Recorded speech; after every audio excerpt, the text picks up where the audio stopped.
আমরা কথা বলি স্বাধীনতা নিয়ে, স্বপ্ন নিয়ে। আমরা বিশ্বাস করি প্রতিটি কিশোর কিশোরীর নিজস্ব পরিচয় এবং সম্ভাবনা নিয়ে বেড়ে ওঠার অধিকার রয়েছে। কিন্তু চিন্তা করুন, যদি সেই অধিকার, সেই স্বপ্ন একদিন জোর করে ছিনিয়ে নেওয়া হয়।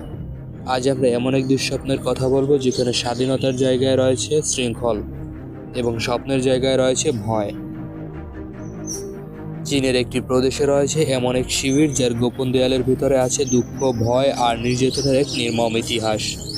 এটি শুধু একটি কারাগার নয়, বরং এটি একটি পুনর্বাসন শিবির যেখানে কিশোরদের বন্দী করা হয় সমাজের নিয়মে বাধ্য করার নামে। এই শিবিরগুলো চীনের বিভিন্ন প্রদেশে ছড়িয়ে ছিটিয়ে রয়েছে, বিশেষত জিনজিয়া, তিব্বত এবং অন্যান্য সংখ্যালঘু অধ্যুষিত এলাকায়।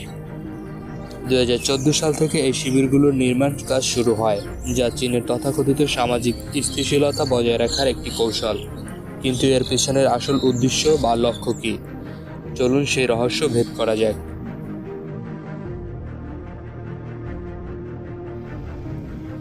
আমরা আজ তুলে ধরব এই শিবিরের নির্মম বাস্তবতা, কিভাবে কিশোর কিশোরীদের এখানে ধরে আনা হতো, কিভাবে তাদের জীবন চিরতরে বদলে দেওয়া হয় এবং কেন এই শিবিরগুলো চীন সরকারের দমন নীতির এক ভয়াবহ প্রতীক।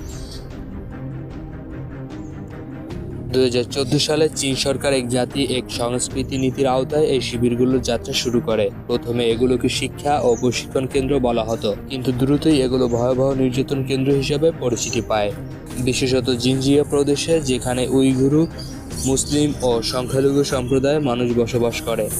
সেখানে এই শিবিরগুলো তাদের সংস্কৃতি ও ধর্মীয় চর্চাকে দমন করার জন্য ব্যবহার করা হয়।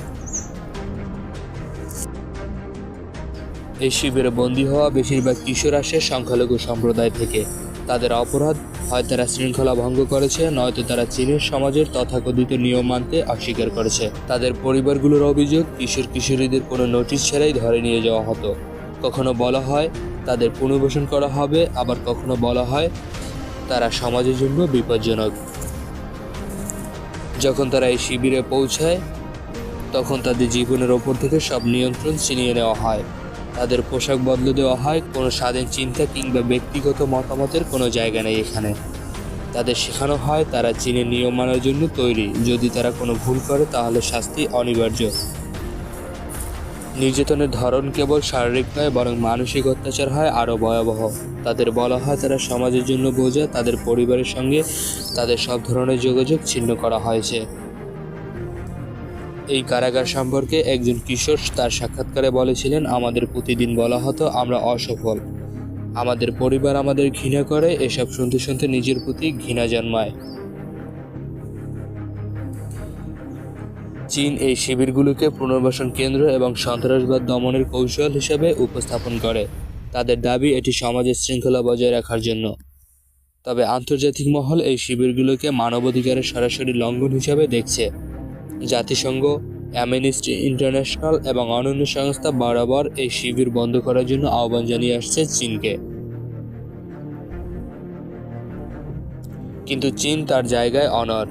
এই শিবির বন্ধ করতে বিশ্বজুড়ে মানুষ কণ্ঠ তুলছে, কিন্তু আরও বেশি মানুষকে জেগে উঠতে হবে। আমাদের একসঙ্গে কাজ করতে হবে যাতে এই নির্মমতা বন্ধ হয়। তুমি যদি এখনো শুনতে পাও তাদের কান্না, তাদের শিকল ঝোলার শব্দ, তাহলে জানবে এই পৃথিবীতে আমাদের কাজ এখনো শেষ হয়নি। এই কিশোর কিশোরীদের কণ্ঠ হয়ে উঠতে হবে আমাদেরকেই। একটি শিবির মানে শুধু একটি স্থান নয়, বরং একটি নিষ্ঠুর ব্যবস্থার প্রতীক। কিন্তু প্রতিটি অন্ধকারের শেষে আলো থাকে, এবং সেই আলো হতে পারো তুমি। তোমার কণ্ঠ তাদের মুক্তি এনে দিতে পারে। এই ভিডিওটি শেয়ার করো, সচেতনতা ছড়িয়ে দাও। কিশোরদের ভবিষ্যৎ বাঁচাতে এখনই উদ্যোগ নাও।